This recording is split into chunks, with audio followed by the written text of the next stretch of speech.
Welcome, guys, to How the Frack We Got Here, a show that takes the news and events of the week and try to make sense out of it all. I'm your host, the most Will Buchanan, and on this show, we simply are all about the facts. There are plenty of news stations out there that simply want to do anything short but inform you. Here at How the Frack We Got Here, that's all we believe in. We go up to the left, we go up to the right, we go up to the middle of independence. We go after all sides because there's more than one side of a story to everything, and you need to know it all in order to actually formulate your own opinion. And that's what we try to do here at How the Frack We Got Here.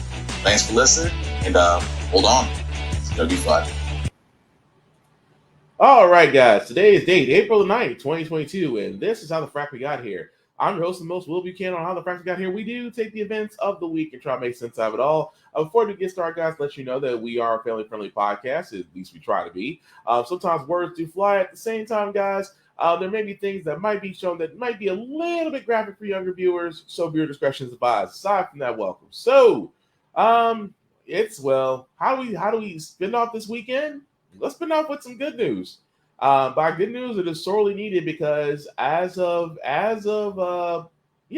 Friday. Well, I should say as of Thursday. Thursday. I almost want to say Friday. As of Thursday, an historical moment in history that we actually got to see a Black woman become a Supreme Court justice. Vote. The yeas are 53. The nays are 47. And this nomination is confirmed.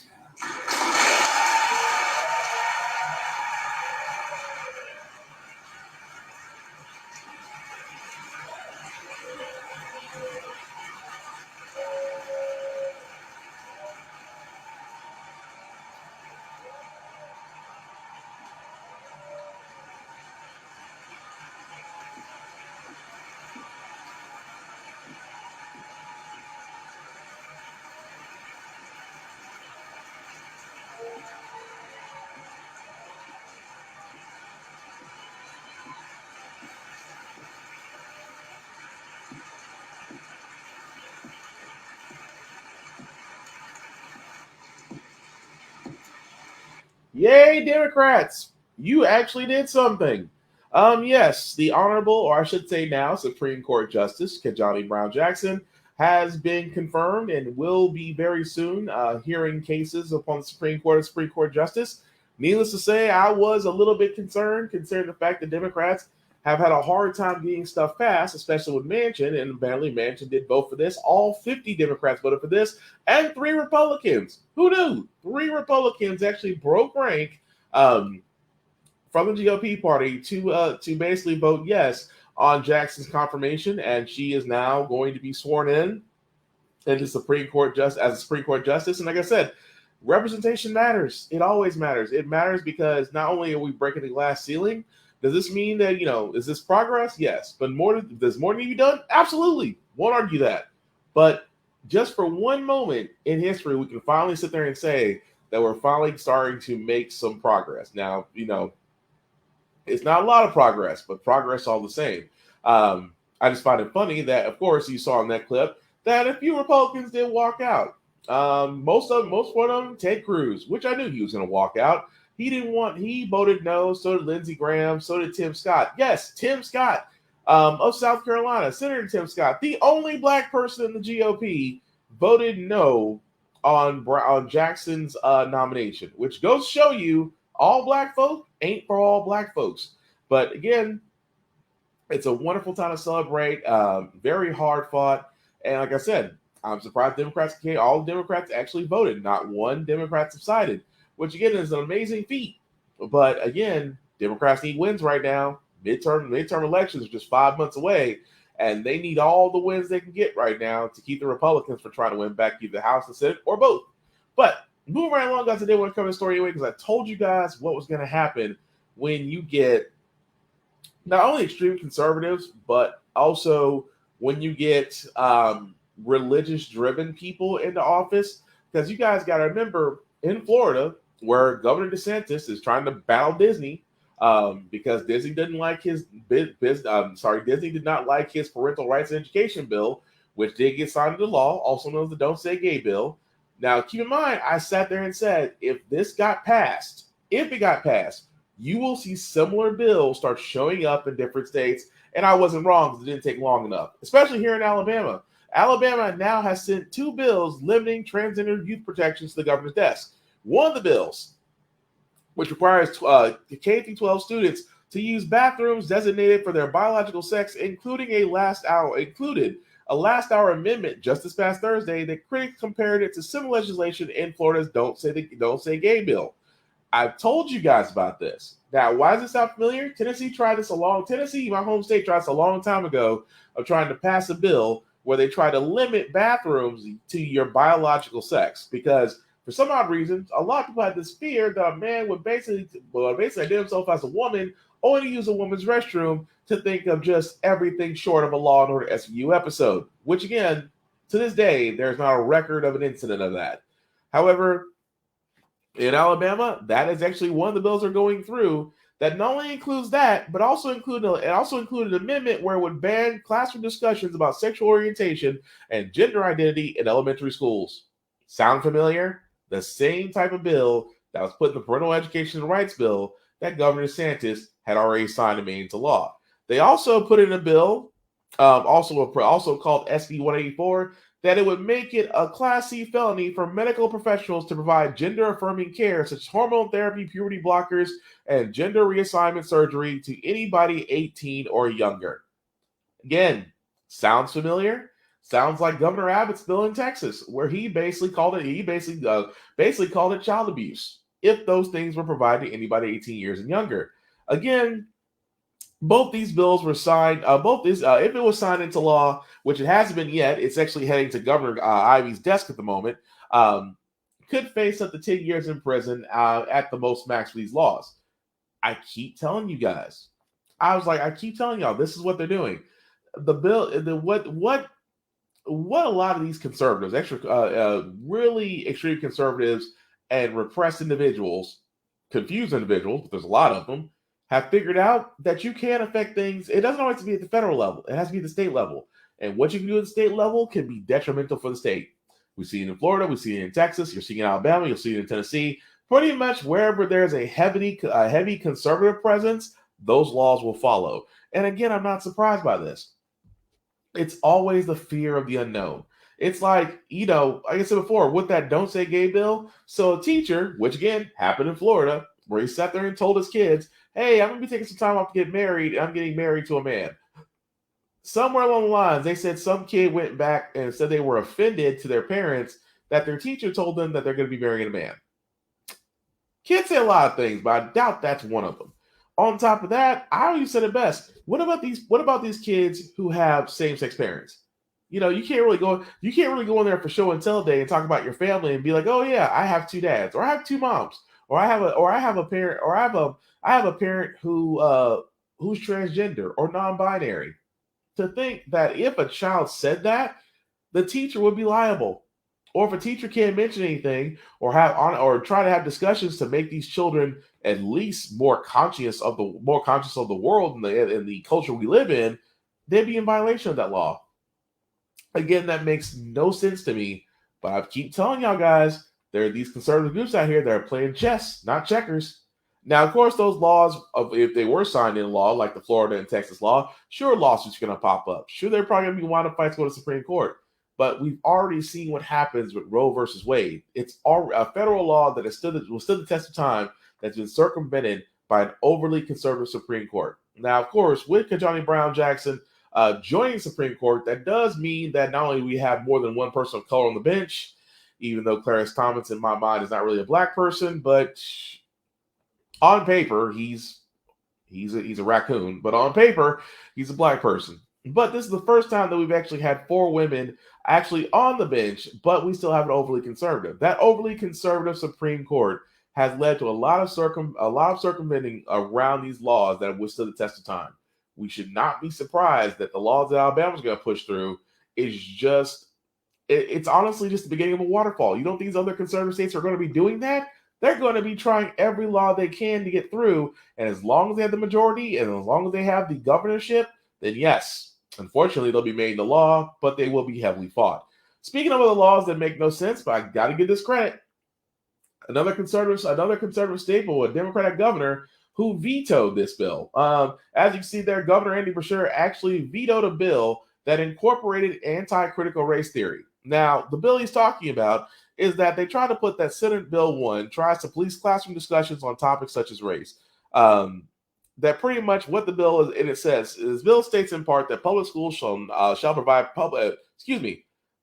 SB 1 states in part that public schools shall provide instructions that align with certain concepts, including an individual by virtue of the individual's race, sex, does not bear responsibility for actions committed by members of the same race or sex, which again is telling you off the bat is anti-critical race theory. Because for some odd reason, there are a lot of people out there that feel like we can't really talk about America's true history because that's going to make some people feel bad about themselves, which I don't see how, because if you're aware of what happened beforehand, chances are you're not going to repeat it. You know, if you don't learn from history, you're bound to repeat it. Well, you would think so. But again, I have to give Governor Beshear credit for vetoing this bill. Now, what does that mean? That does go back to state legislature. And if they do get an overwhelming majority, it does go into law, unfortunately. But we will see what happens with that, just because simple fact of the matter, for them so worried about critical race theory being taught in schools that you want to put in place things to keep the status quo going. Because don't get me wrong, I've been a fan of history. I love history. But for the simple fact of the matter, history has good points as well as dark points. Why do we learn the darker sides of history when it comes to other continents and countries? But when it comes to America, they want to be squeaky clean. Like America has, like the people, well, let's be honest, like the Caucasian people throughout America's history did not make mistakes. And there were plenty of mistakes and atrocities and genocides and kidnappings and murders. And, you know, I can keep going on a list. But it's amazing how they want to block all of that, but they will gladly talk about, let's just say, the dark side of the United Kingdom. They have no problem talking about that. Was a little close to home? Oh, we want to omit that from the books. Or we want to omit that, that we don't acknowledge things. Kind of like that one guy in Arizona right now that doesn't want to acknowledge transgender people as a real people. Kind of like Mormons not saying that black people didn't exist until closer to 2001. I wish I could make that up. But moving right along, guys, again, some more sad news today and concerning news, because the case of Amir Locke, the young man that was literally sleeping on his couch as police came in through a no-knock warrant, and he was armed. Granted, his finger was not on the trigger, and police shot him. Police, along with SWAT, fatally wounded him. And unfortunately, today, it seems that the life of a black man still does not amount to holding police accountability among law enforcement. Announced they will not file charges against a Minneapolis police officer who fatally shot Amir Locke while executing a no-knock warrant in February. The officer firing just seconds after the SWAT team went inside. Tonight, authorities on why they're not pressing charges, and the family now responding. Alex Perez from Minneapolis tonight. Tonight, prosecutors say no criminal charges will be filed against the Minneapolis SWAT team officer who shot and killed the 22-year-old Amir Locke during this early morning no-knock raid. You don't want to put anybody on trial for a case simply to meet public demand. It has to be a ethical consideration based on prosecutorial ethics. Authorities say police body camera video shows Locke raised his handgun in Officer Mark Hanneman's direction moments before Hanneman shot him. Although his finger was not on the trigger, that gun was pointed directly at Officer Hanneman. That portion of the video has not yet been released. The ordeal unfolding in less than 10 seconds. A police body camera video shows officers using a key to quietly enter the apartment, then announcing themselves. Locke, on the couch at his cousin's apartment under a blanket, appears to be woken up by the commotion when he's seen with a gun in hand. Hanneman fires 3 shots. The warrant related to a separate murder case. Locke was not a suspect, nor was he named in the warrant. His family says he legally owned his gun. His heartbroken mother tonight, outraged the officer who killed him, won't be charged. The spirit of my baby is going to haunt you for the rest of your life. I am not disappointed. I am disgusted with the city of Minneapolis. And David, prosecutors today did express sympathy to the Locke family, but say the officer acted lawfully and any charges would not hold in court. The mayor here, by the way, has instituted a permanent ban on no-knock warrants, which becomes effective on Friday. David? All right, Alex. Which, again, I'm sorry, that's a little too late. The thing with that is, and I've seen people, especially former law enforcement, former firearms people say, well, it was a clean shoot. I hate to say it was a clean shoot. You see, the thing that a lot of people don't get, and I say this as a person who has firearms and who still constantly goes through training, you can't say that. It's amazing to sit there and say that, yes, well, it's just, a lot of people want to say, well, it's just wrong place, wrong time. No, it wasn't wrong place, wrong time. Because how was Amir Locke supposed to know that spending the night over at his cousin's house under a blanket where he lawfully carried a firearm was going to lead to his death? Because again, this is why I say this is the danger of no-knock warrants. To me, this is the danger of it. Because this isn't the first time. Breonna Taylor was a no-knock warrant, and we saw what happened to her. It never ceases to amaze me where police go in, and I mean, with these no-knock warrants, they're supposed to be for the hardest of criminals. They're supposed to be extremely dangerous. They're supposed to be extremely armed, and we have to go in there with extreme prejudice. Really, every no-knock warrant that involves a loss of life basically means that you took everybody down without issue, or found nobody. So again, this is why I say no-knock warrants are dangerous. At the same time, no-knock warrants to me equal no accountability on behalf of law enforcement. Because let me ask this question. Say Amir Locke did not have a gun. Let's say he never picked up his gun let's just hypothetically say it. Let's say he left his gun wherever it was, whether it was near him on the floor in his holster. Let's just say he left it where it was. Let's just say that he got up. Let's just say you're groggy. You got people with guns coming in, yelling commands to you, and you're trying to focus. Let's just also say the police still shot him. Is it still a justified shoot? Or will they sit there and say, oh, well, there was a weapon that was near him? See how the narrative doesn't change? The narrative doesn't change only because they will find a way to make it to where police are not accountable. Yes, I said it. No-knock warrants is pretty much a clean slate for police. It is a clean slate for law enforcement. It is a clean slate for law enforcement to come right on in, guns heavy, at the first sign of aggression. Because a lot of people say, well, he has gun up. I said, well, from the video that we do see, because they keep on saying, well, there was a gun that was pointed at the officer he fired. Really? Because from the video that we're allowed to see, the gun isn't pointed at anyone. I mean, from the body cam side, the gun wasn't pointed at anyone. So again, they always say, well, the rest of the video where it shows him pointing the gun, it's not available to the public. Oh, so we have to take law enforcement's word for it. See the problem? The problem with that is that you want us to trust the same people who are the executioners. That's the problem. That's why we were in Nashville when we wanted a public oversight committee over the police. You know who complained? The police. Now ask yourself one question. If you're doing your job and doing everything you're supposed to do, then you have no problem with oversight.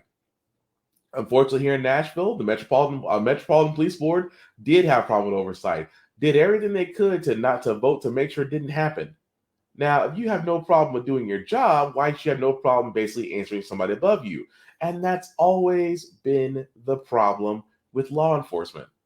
They feel like they don't have to. They feel like that when you have the badge, when you have the gun, and the law works in your favor, you have this air of immunity.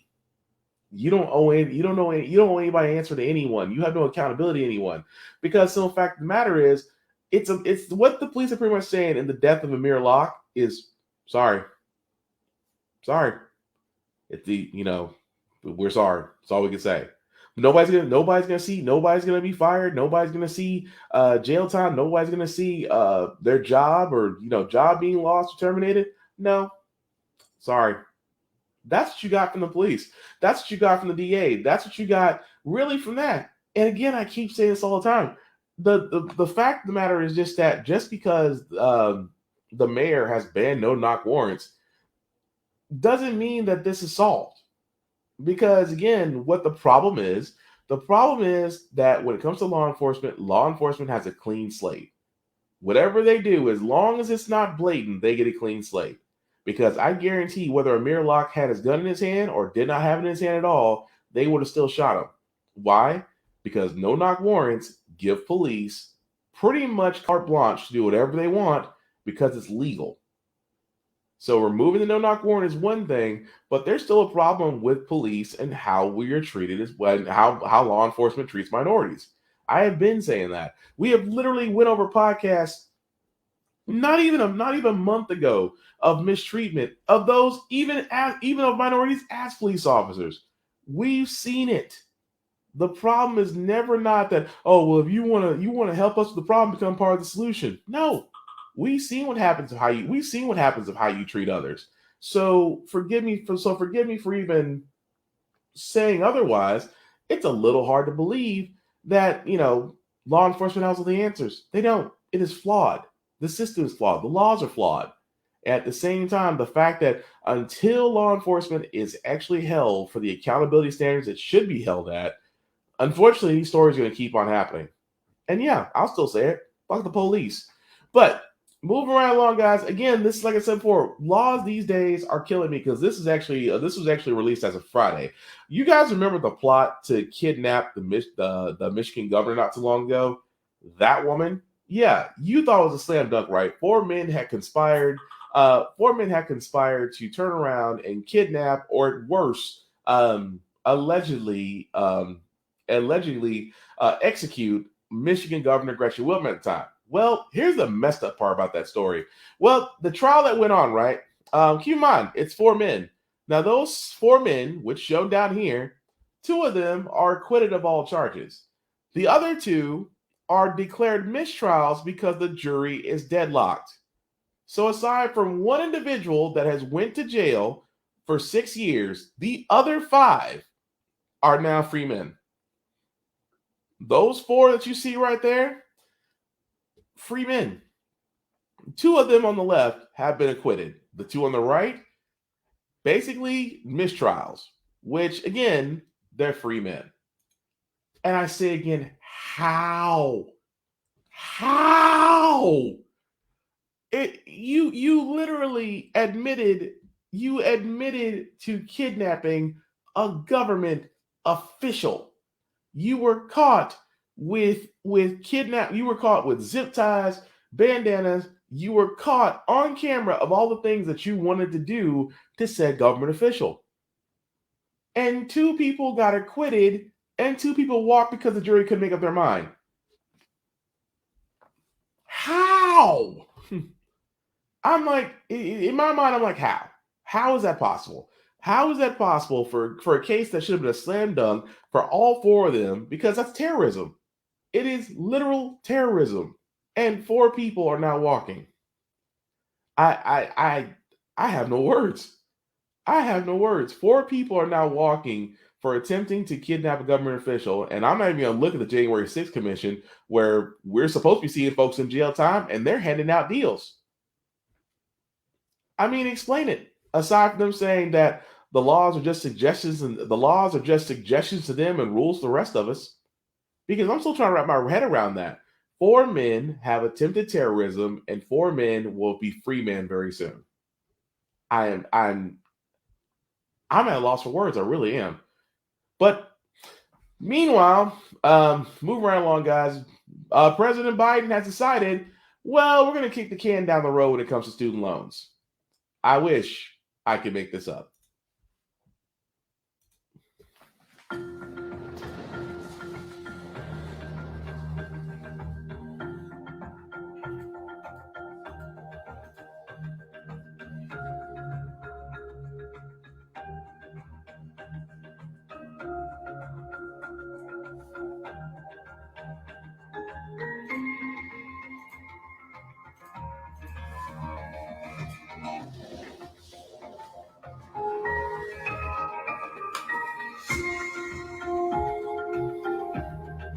I believe the president should go further and forgive $50,000 in student loans permanently. It's a huge burden on so many people. College should be a ladder up.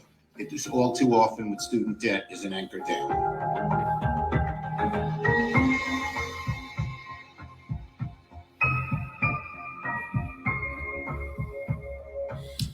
Okay, so literally, guys, Biden has turned around and said, we're going to kick the can down the road and extend the pause on federal student loan payments up until August 31st. So he kicked the can down the road for another 4 months.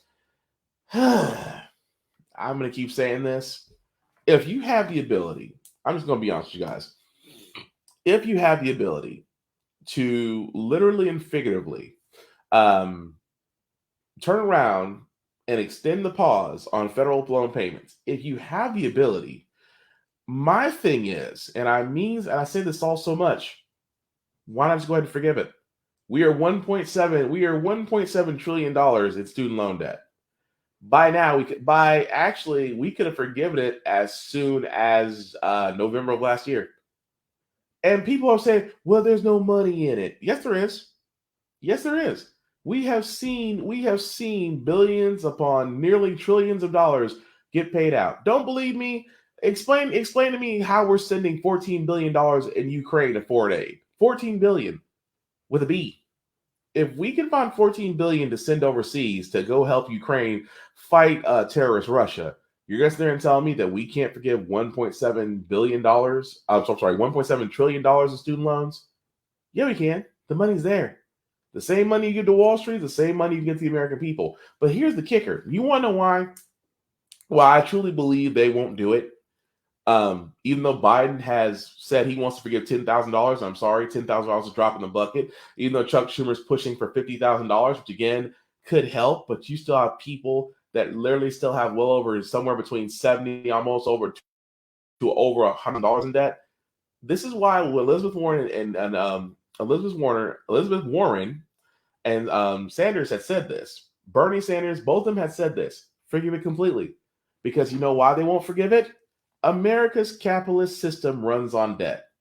They believe in having and I'm just saying, call me if I'm wrong. When you have a large number of people in debt and they're constantly paying, you literally have guaranteed generated revenue versus everybody, a large people not in debt. A large number of people who are not in debt do not become revenue generators. They become well, that nice little upper class, or that nice little less than 10% of people that don't have student loans that are doing very well for themselves. Because I said it before, student loans appear in your credit report. They can mess with your credit score. They become part of your debt to income ratio.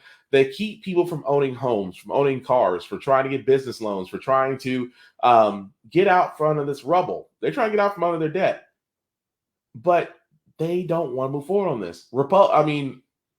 Don't get me wrong, there are those in the Senate that want to move forward on this, but there are a lot of those in the Senate who are moderate Democrats that might as well be Republican light, who believe they don't want to move forward. I don't understand it. If you had turned around and forgave student debt, you have immediately changed the credit files of at least 20 million Americans. Myself included. I'm not going to lie, I got student loan debt, but it would change everything. Those very same people would be adding right back to the consumer spending when you don't have to worry about trying to match the payments just to keep Fed loan or whoever services your student loans off your tail, to keep them from not garnishing your paycheck, for them to not keep taking your tax refund at the beginning of every year. The thing I'm saying is, I don't understand where Biden cannot simply say we want to move forward. Make an executive promise. And I've been saying this, especially in an election year. If you really want overwhelming support, you can do one of two things, or do both. And I would say this: if Biden, if someone ever mentioned this podcast to him, I appreciate it. But here's the one thing I say: two things you can do that could give you overwhelming support overnight. Number one, forgive student debt. Number two, decriminalize marijuana. If you did both, or one, or two, and they both got passed, overwhelming support. You would damn near guarantee that you have the House and the Senate for the remainder of your first presidential term. If you did that. Student loan be one of them because, again, a lot of people are simply just trying to honestly get by. But the American capitalist system runs on debt. As long as you have a large number of people in debt, you can guarantee that they have general that you can guarantee that whatever they make will come to you. It's almost like a legalized scheme is what it is. You've made sure that the racket you're running means the money always comes to you, and because you're Uncle Sam, it's legal. But again, this is what I say about Biden. Biden believes that everybody can pay. I'm sorry, Biden. This is why I say sometimes with him, he has this disconnect with the rest of reality that says otherwise. That yes, I'm sorry, you were at one point the poorest politician in the Senate, but you're not poor now, Biden, and neither is your wife, the great educator herself. You guys are well off. And the thing about it is when people get rich, they tend to have this disconnect with reality with the rest of us. When you no longer have financial issues, you think different, you move different. But if financial issues take up your life, you are majorly stressed out. And this is why I don't think Biden gets it. But we will see. Could things happen between here and September? Who knows? All I know is keep kicking the can down the road just means that, yes, the ability to basically erase student loans is definitely possible. And at the same time, guys, I am so tired of the argument of, well, I was able to pay my student loans, I should get my money back. You know what that pretty much you're saying? I say this is stupid whenever I hear this because it's a stupid argument. That's like saying I pay rent on the first all the time, every time. Why? And it's like you got people out here who have rental assistance who pay next to nothing. Well, if that's the case, I should be able to get my money back because I was able to pay in full. See how stupid that sounds? Same way to put the student loans. But again, I digress, and we'll see what happens. Hopefully, not another kick the can down the road. We actually should see some action as long as Biden has a slim majority, but we'll see. Moving right along, guys, another story that's coming out about, I kind of felt bad I was reading this. Imagine that you're out with your friends, and this person with a gun seeks to do harm. You disarm the gunman, and in the process of it, the police come up and shoot you. Yeah. I wish I could say that. I wish I could say that was fake, but that unfortunately did happen. The young man that's seen right there in the blue, and forgive me if I mispronounce your name, Keon. I'm hoping that's right. Keon Green, the young man, the man in the blue football pants right there. Basically, him and his friends were out, and he was actually disarming a gunman at a restaurant. The police had came in and without giving him a chance to actually basically drop the gun, they fired on him. He was actually struck 3 times, leg, arm, and the abdomen. And now because of that, I mean, he had dreams of playing football, and now that might be in jeopardy, but now he is actually turning around and suing the police department.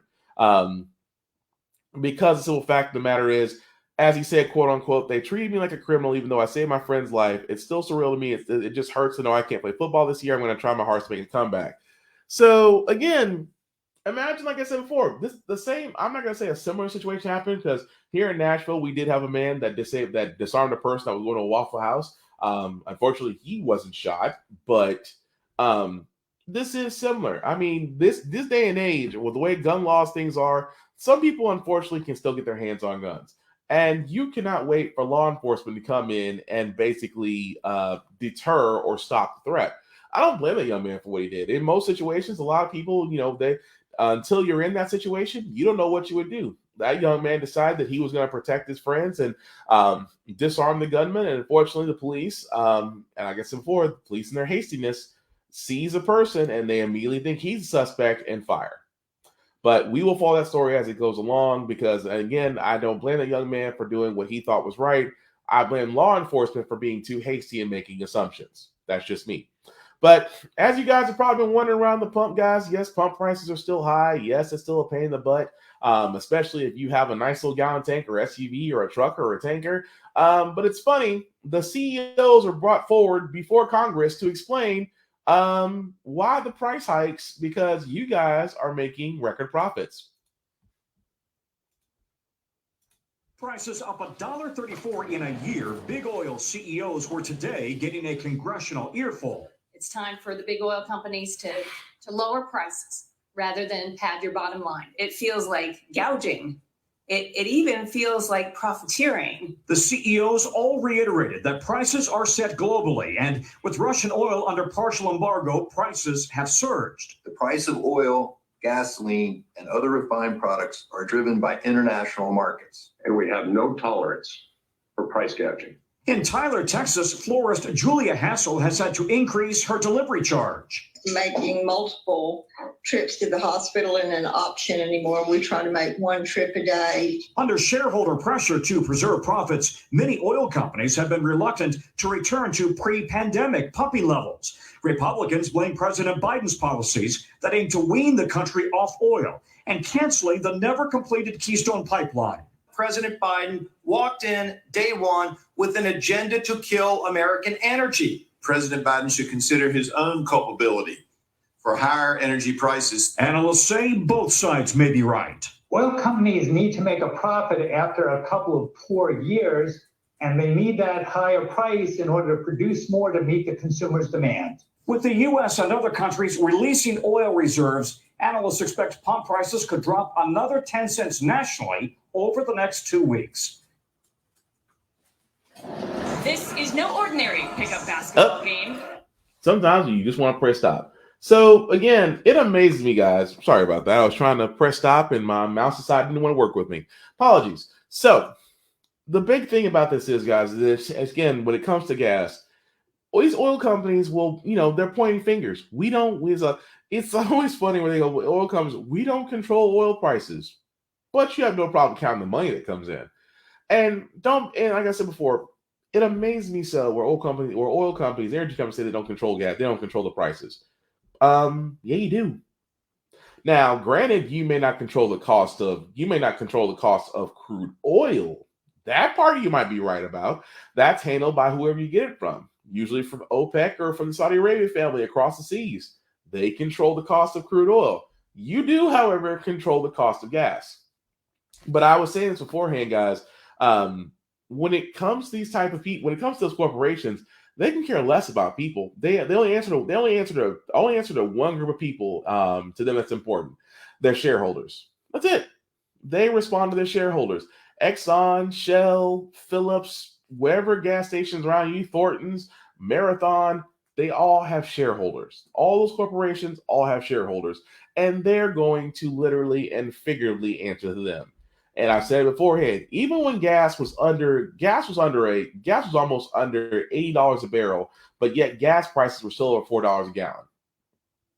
Explain that, because it is price gouging. But again, this is the one thing I wish Congress would do differently.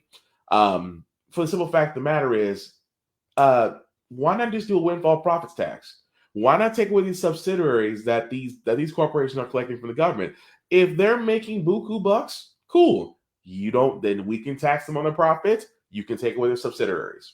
They obviously do not need them. But it's amazing to say, well, it's also President Biden's policies. It's not. No president, I say before, this is the reason why I said that misconception comes. The president controls gas prices. He doesn't. He's actually releasing oil from the strategic oil reserve just to actually get gas down. Almost every other nation out there has their own strategic oil reserve and is doing just that. But the thing about it is, it just goes to show you how dependent we are upon dinosaur juice. And eventually that we do need to get around to the point of where we are simply needing to have different energy options. That's why electric vehicles are on the rise. And I don't blame them, because some of them are actually looking pretty good. But at the same time, we still have to hold these oil companies, we have to hold these oil energy companies accountable, because they are making profit in a pandemic situation. That alone should tell you everything that you honestly want to know. But the last one I got, guys, again, this is my whole thing is, I've said it once and I'll say it again, if you pay them, you will come.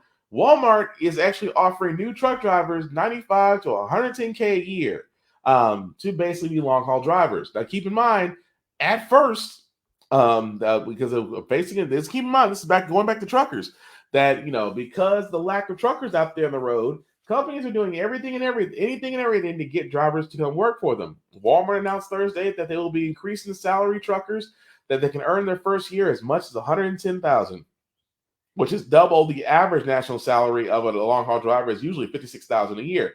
Now, I keep saying this, I keep saying this all the time.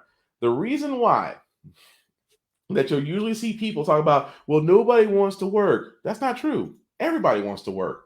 People want to work, but people do not want to work for peanuts. People don't want to work. And that's what happened with the pandemic as of last year. I'm gonna tell you what happened. Somewhere between September of last year up until now, people have realized that the job they're working, especially when we're closed down, we're masked up, we're still getting our shots, we're still getting passed around like candy. People are like, this is not worth whatever you're paying me. I can go find better jobs. And I always find it funny. People always complain about the folks in fast food, talk about, well, if you don't like it, go find a better job. Well, those folks did. That's why you're sitting at McDonald's 12 cars deep back at 6 o'clock at night, because McDonald's can't seem to staff people. That's why when you're going to Kroger's or Walmart or any other store that you're going to, the lines are a little bit backed up because, again, they can't hire people not to be cashiers to deal with you guys. That's why those self-checkout lines are getting a little bit bigger, and those cashier lines are getting a little bit smaller. Because the simple fact of the matter is, people are trying to find jobs. People are trying to make their ends meet. Everything is going up but your paycheck. So especially with truck drivers out there, because let's be honest, without truckers on the road, there'll be a lot of places in the U.S. that'll be shut down within a week. Without truckers and without the stuff that they bring and they haul back and forth across the U.S., there's a lot of places out there that would shut down in a week. But I've always said it best. If you pay people a living, sustainable salary, they'll work for you. And there's plenty of places out there that do. Costco's never had a slow day. Costco's been paying people, even before Walmart was paying $12 an hour. Costco's paying people. There's small business out there that pay people more, so they only have a single job. Imagine when you only had a single job, when that single job paid for everything. Nowadays, you have to have two jobs and a side hustle just to be broke. So again, this is just a pure example of when you start forking over money, when you stop thinking about profits and actually start caring about your workers, the workers will show up. It used to work, and then somewhere along the lines, companies got greedy and said we could do less. Well, you found out you can't do with less, so now you're going to pay more. That to me sounds like a very expensive ass lesson.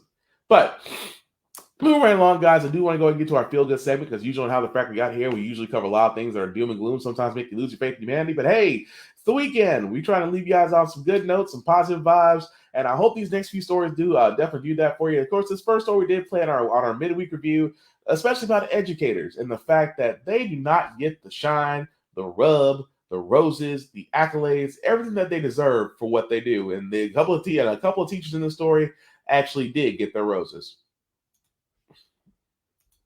Tonight here, we have reported so often here during the pandemic on the teachers across this country who never gave up, teaching from home, some on Zoom, some setting up libraries in their own garages.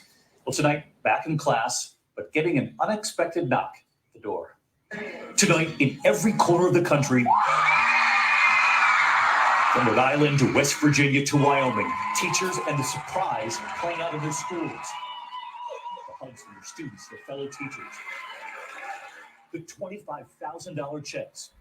The Milken Educator Awards, what some call the Oscars of teaching, for teachers well into their careers. The honor for their tireless work, their dedication, especially in these times. They had no idea what was coming. In Shreveport, Louisiana, at Queensboro Leadership Academy, Principal Marco French. Hi, David. Principal French on the power of education.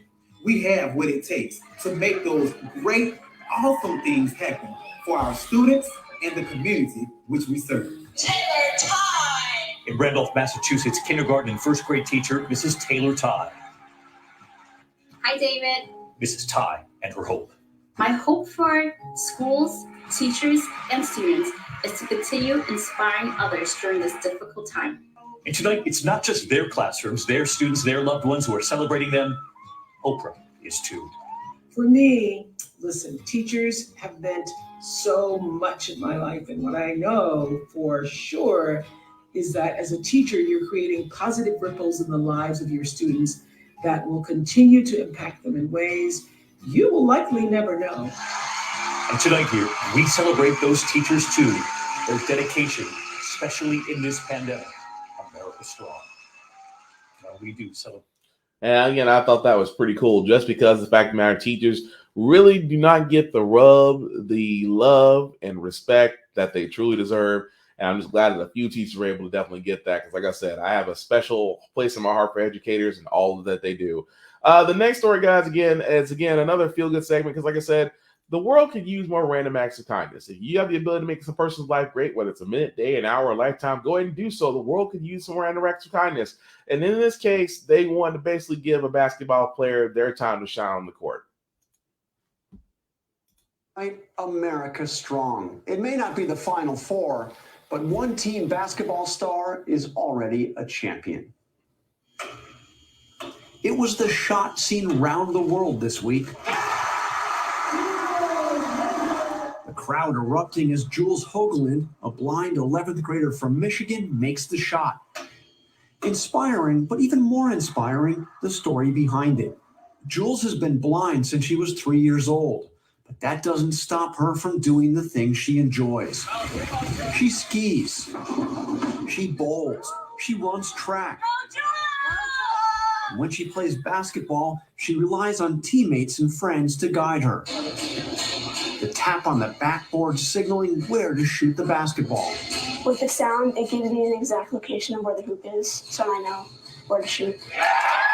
She finds strength in her faith. God's always been with me, and he's given me that strength. If I didn't know God, it would not have been easy. And she says she's never felt limited because she can't see. To have this video go viral was a really good chance to educate people and show people what blind people can do. I don't see myself as blind. As for this week's big shot, she actually missed the first one. I had practice right before the game and I wasn't making very many. So I'm like, okay, well, I'm just going to go into the game and if I make it, I make it. But this kid just doesn't give up. And I was like, whoa, like I was not expecting that. And then the applause. Jules, we love. That's cool. Like I've always sat there and said, folks, limitations are just that. They don't limit you as long as you are willing to dedicate yourself. And I had to give props to her because she wasn't going to let blindness keep her from shooting because shooters shoot. Last story I got, guys, again, some people get crash weddings and it's all well and good, but imagine if your wedding was crashed by Tom Hanks, I can only go off the name of all his movies. I mean, in my mind, I think of Apollo 13 and Forrest Gump. But imagine not only was he at your wedding, but decided to officiate it. My stock just exploded.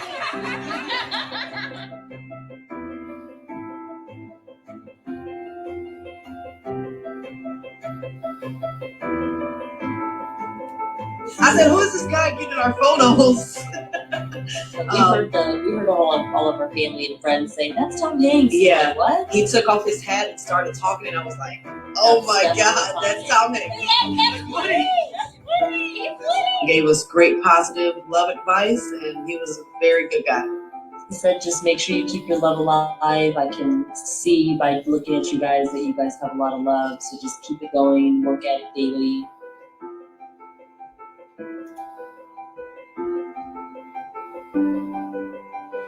It was extra special for me. I ended up finding out that Tom Hanks and my brother Dante passed away back in 2017, shared their birthday. So I kind of feel like it was my brother's way of being at our wedding without him actually being able to be there. So it's very special that out of all people, Tom Hanks was the one that showed up that day.